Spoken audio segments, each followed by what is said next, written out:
I think what makes the Council interesting and effective is its mechanisms. It appoints independent experts who, on the behalf of the Council's members, go and monitor human rights on the ground.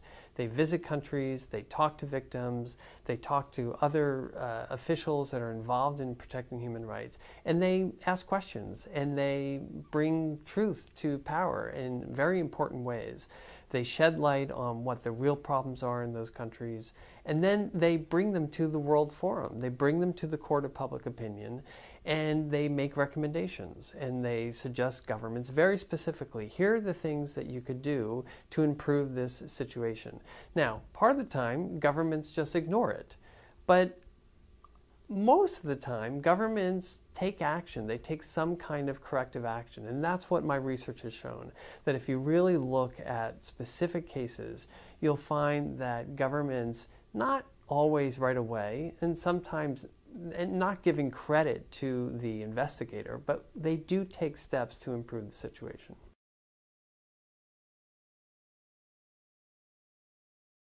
We need to increase the resources available to the rapporteurs. Number two is just cooperation from the states themselves. A number of states ignore their communications.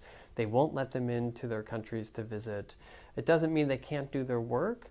There are a number of rapporteurs, for example, who work on North Korea or on Iran. Those governments will not let them in, but they're able to talk to victims of human rights abuses in those countries, around the borders, in the exile community, and are able to issue, I think, legitimate, credible reports.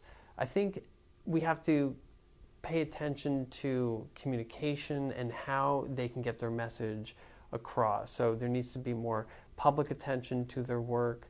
There needs to be more media attention. Of course, civil society has a very important role to play in follow-up to their recommendations.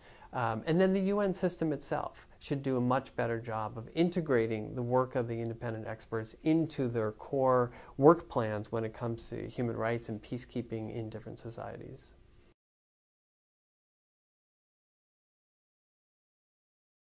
We saw tremendous things happen in the Arab Spring, which I think has shown the relevance of the Human Rights Council to the current human rights discourse in the world. A number of cases were brought before the Council.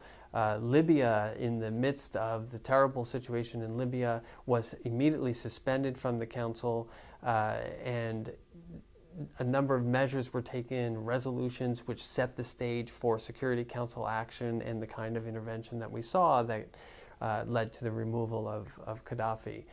In the case of Syria, you have a commission of inquiry that the Council has appointed to actually get on the ground and do the investigations, and they are the most important reference point for looking at, sad to say, body counts of how many victims there have been on the violence in Syria.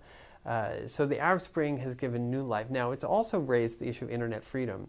And it's not just an issue in closed societies. I mean, this is a growing problem around the world because governments are threatened. Governments are threatened by the freedom that exists in the internet, and they want to somehow control it. And this is very much an issue of freedom of expression. It's just taking a different form. It's through an electronic media over the internet. I think we've got to protect those rights, and this week at the Human Rights Council, a resolution was adopted recognizing the importance of internet freedom. This was a coalition of states that came together, and I think not just states but advocates as well, technology companies. I think it shows that the Council can also become a forum for growing some kind of international consensus on the frontiers of freedom.